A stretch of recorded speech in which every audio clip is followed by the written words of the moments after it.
E a Cúpula do Clima em Belém do Pará entrou hoje no 4º dia de discussões e é para lá que a gente vai conversar ao vivo com a Camila Moraes, que vai trazer outros destaques para a gente. Uma cúpula que está sendo marcada pela forte presença da igreja, né, Camila? Boa tarde, bem-vinda. Oi, boa tarde, Letícia. Boa tarde, Eduardo. Isso sido debatida aí amplamente, são mais de 193 países, mais de 56 mil inscritos, tem sido esse debate de como enfrentar as alterações climáticas e é claro que a Igreja Católica não fica de fora, como nós aqui sempre repercutimos, essas iniciativas que influenciam também na sociedade civil. Momentos realizados com a participação de 2 cardeais brasileiros. Pela manhã, Dom Leonardo participou com um momento ali falando sobre a realidade da Amazônia e no período da tarde a gente inclusive tem as imagens. O Dom Jaime Cardeal Spengler, ele que é o presidente da CNBB, presidente do CELAM, ele participou de um momento com bispos, com cardeais de Madagascar e também da Ásia. São os cardeais presidentes da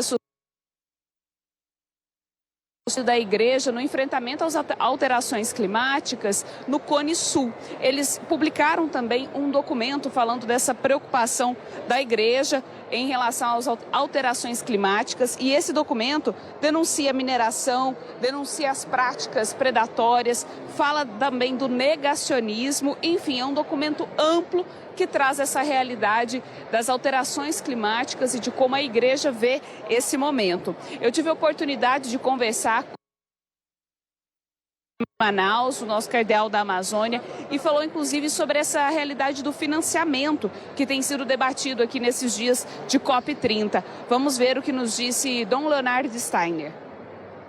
Cardeal, queria que o senhor fizesse um balanço, então. O senhor teve a fala logo cedo hoje aqui na Zona Azul. Queria que o senhor fizesse um balanço até agora. Foram momentos muito importantes da participação da Igreja no Brasil, mas também da Igreja Mundial. Ontem tivemos o simpósio organizado pela CNBB e hoje tivemos uma mesa redonda organizada pela Santa Sé. E agora à tarde tivemos a presença dos cardeais representantes das conferências episcopais do chamado Sul Global. Foram momentos de exposição, de perceber como a igreja ela está envolvida na questão da mudança climática. Mas como está presente também no pensar o futuro, como ela não está ausente do debate, como deseja participar do debate, mas também como tem propostas concretas. E sempre de novo retomando o caminho iniciado ou traçado pelo Papa Francisco, que Papa Leão XIV está dando continuidade. Então essa presença ela é muito importante.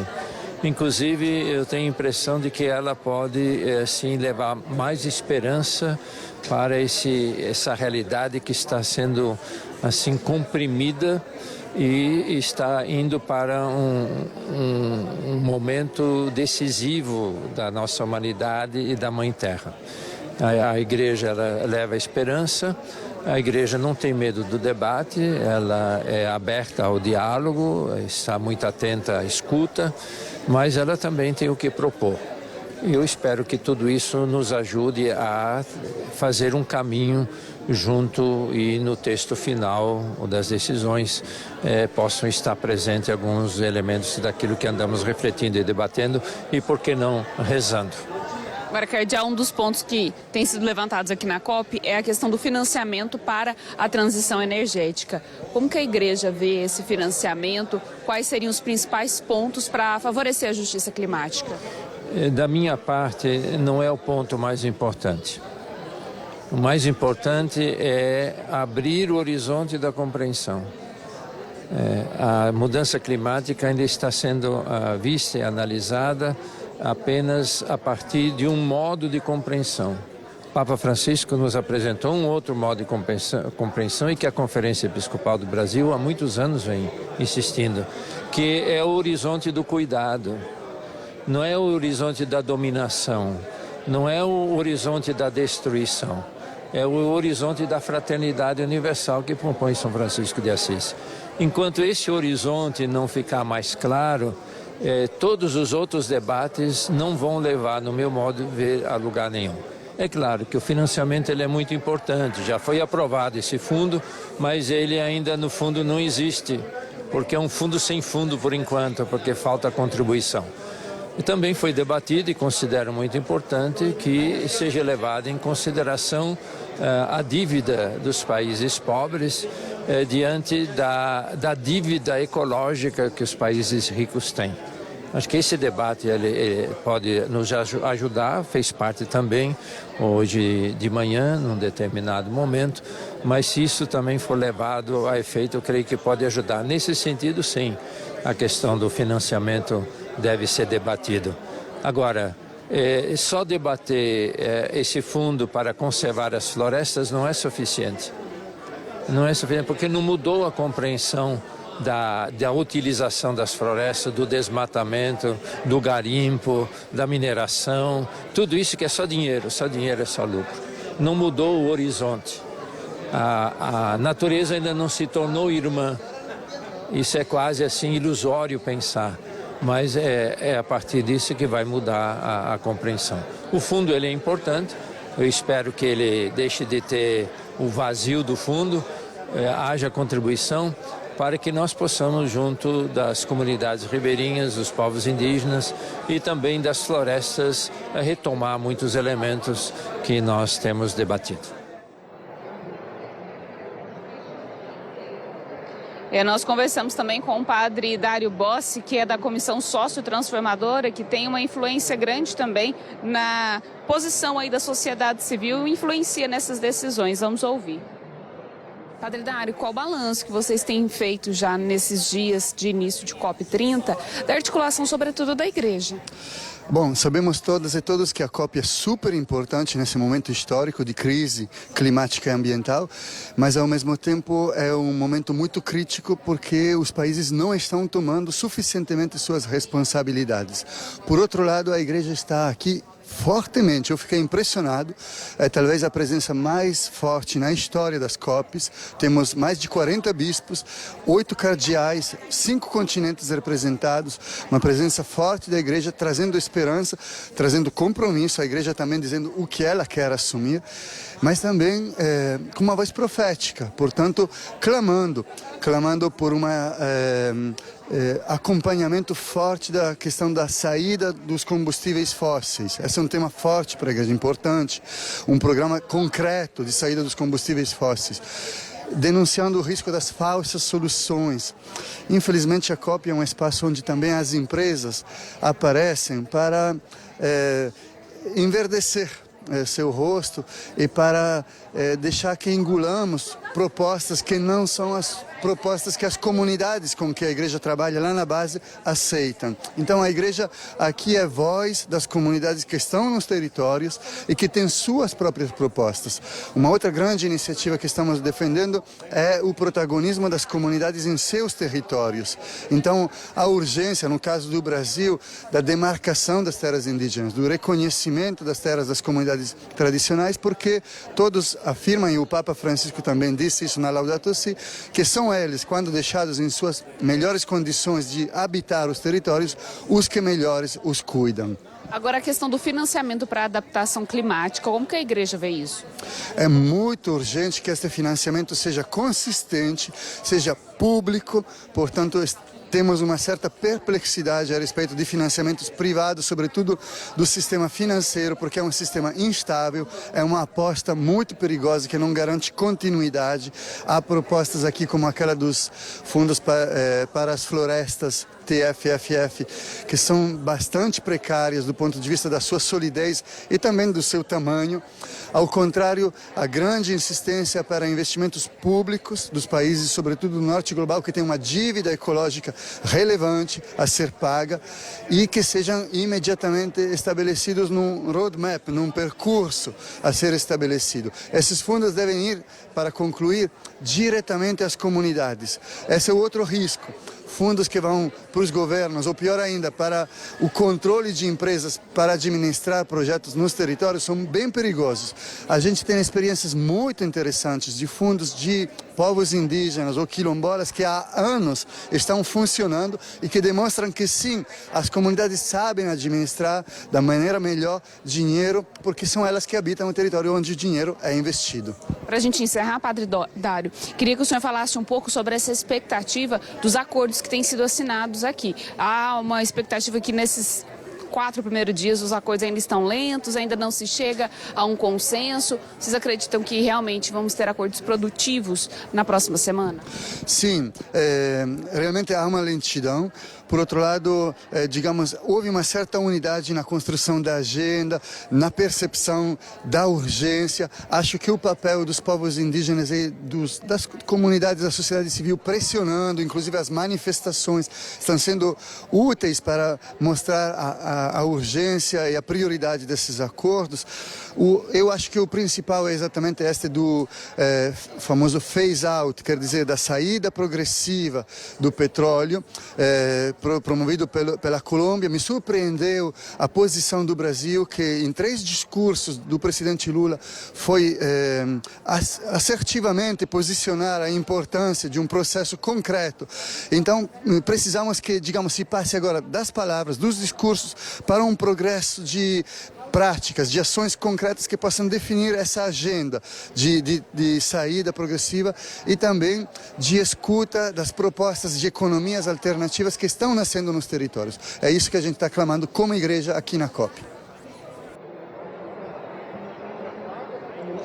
E aqui é bom a gente retomar o quanto a igreja tem influência, sim, sobre as decisões da sociedade civil, porque o Acordo de Paris, assinado, da redução de 1,5 graus do aquecimento global, da temperatura do planeta Terra, teve influência direta aí da encíclica Laudato Si, do Papa Francisco. Então, com a encíclica Laudato Si, o Acordo de Paris pôde também fazer várias reflexões. Então, a Igreja Católica tem, sim, influência nesses acordos que são fechados durante a COP, que nesse ano já bateu um recorde aí. É a 2ª maior COP da história, com 56 mil inscritos, 193 países diferentes. Letícia, Eduardo, volto com vocês do estúdio. Daqui a pouco eu trago outras informações direto aqui da Zona Azul da COP 30.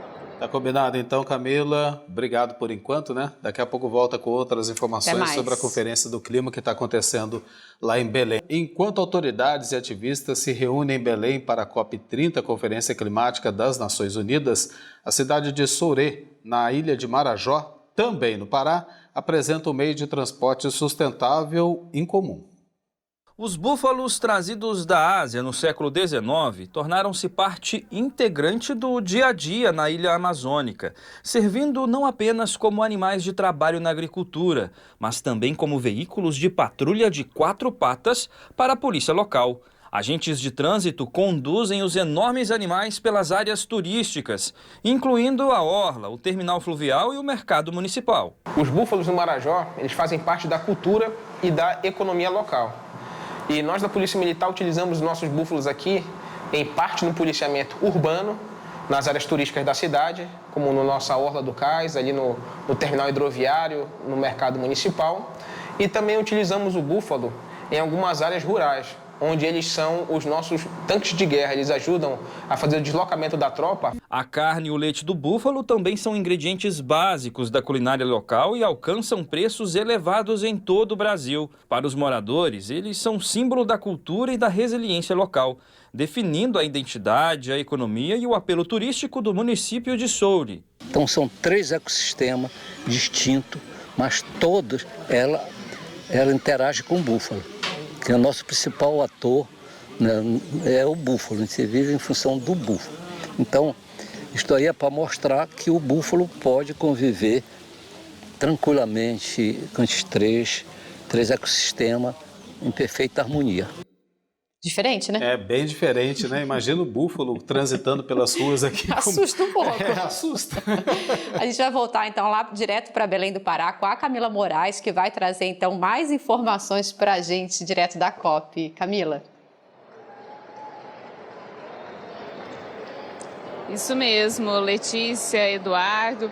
A gente mostrou aqui ontem um protesto de vários manifestantes aqui próximos à Zona Azul, que inclusive invadiram aqui a Zona Azul ontem.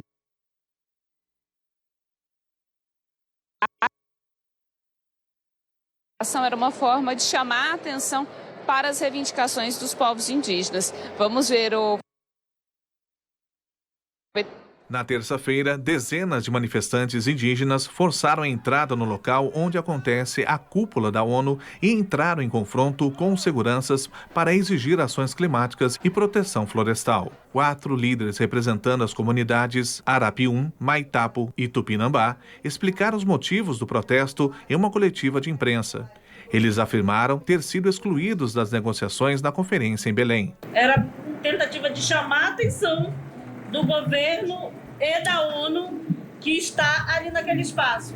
O único momento que o Ministério dos Povos Indígenas entrou em contato, inclusive foi comigo, foi para tentar saber onde é que eu estava e para dizer que precisava conversar, acalmar os ânimos, porque eles souberam que nós estávamos indo invadir a aldeia COP, porque nós não estamos nesse espaço lá da aldeia COP, onde os outros parentes estão. Nós estamos num outro espaço. Porque eles não estão preocupados nem um pingo com Baixo Tapajós.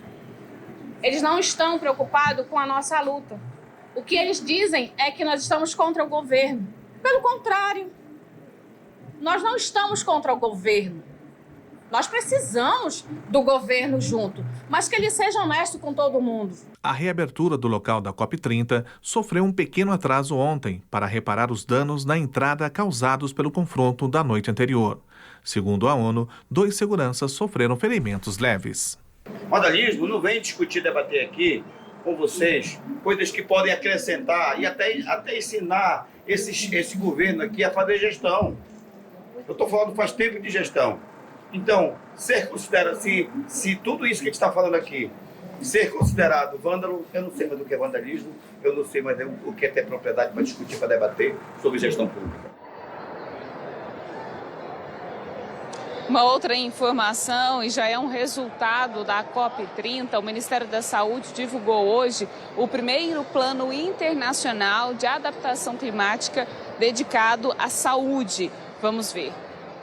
O documento propõe a implementação de um sistema integrado de monitoramento e vigilância, visando preparar os sistemas de saúde para responder a eventos climáticos extremos, como enchentes e secas. O ministro Alexandre Padilha destacou que o plano simboliza o compromisso do Brasil com a justiça climática e a proteção das populações mais vulneráveis.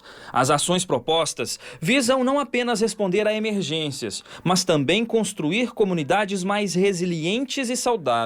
O plano foi desenvolvido em colaboração com a Organização Mundial da Saúde e outros parceiros internacionais, buscando uma adesão voluntária de países e organizações. A proposta é um marco da COP30 e consolida o protagonismo do Brasil na agenda global de saúde e clima. Eventos climáticos extremos estão cada vez mais frequentes e tem sido um desafio crescente para os sistemas de saúde. O aumento das temperaturas também impacta na proliferação de doenças, como a dengue, e na mortalidade por calor ou outras doenças relacionadas à qualidade do ar, como as doenças respiratórias. Outro destaque desses primeiros dias da COP em Belém é a assinatura da primeira declaração sobre integridade da informação em mudanças climáticas. 12 nações se comprometeram a combater a avalanche de conteúdo falso e a proteger aqueles que estão na linha de frente da verdade, jornalistas ambientais, cientistas e pesquisadores. O texto exige medidas concretas para desmantelar redes de mentiras climáticas e defender vozes que se baseiam em evidências contra assédio e ataques. A conselheira sênior das Nações Unidas para a Integridade da Informação, Charlotte Skedden, destacou que os disseminadores de desinformação climática não se limitam a negar as mudanças climáticas. Eles atacam pesquisadores, cientistas e jornalistas pessoalmente, questionam o consenso científico sobre o aquecimento do planeta e criam narrativas falsas sobre soluções climáticas. Uma informação que chegou agora há pouco, a União Europeia oficializou a doação de 20 milhões de euros, cerca de 124 milhões de reais, para o Fundo Amazônia. O Fundo da Amazônia é um dos principais mecanismos de financiamento para ações de proteção e desenvolvimento sustentável na maior floresta tropical do mundo. Então, a União Europeia vai dedicar 20 milhões de euros para o Fundo da Amazônia, que é uma das pautas destacadas aqui durante a COP30, e é com esse fundo que se pretende cuidar, então, das florestas tropicais. O financiamento desse fundo é muito interessante, porque o país vai doando, mas se houver desmatamento, o país perde dinheiro. Então, é muito interessante como funciona esse financiamento para o Fundo da Amazônia. Bom, amanhã uma das pautas que deve ser tratadas aqui é em relação à arquitetura e à construção. Cerca de 41% da poluição mundial é também por parte das construções. Então, amanhã vai ter uma pauta aqui na COP30 que vai falar sobre a construção sustentável, a arquitetura sustentável, para ver como podemos fazer casas, prédios, o desenvolvimento das construções de uma forma sustentável. Amanhã também vai ser tratado em relação à educação, como trabalhar a educação climática com as crianças, jovens, adolescentes, para a gente poder pensar aí numa geração cada vez mais sustentável.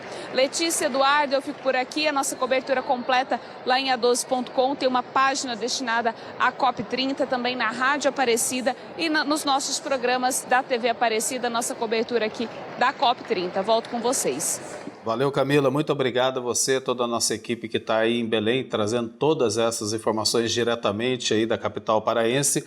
E amanhã, de volta durante toda a nossa programação. Bom descanso agora para vocês, né? Obrigada, Camila. Merecido. Boa tarde.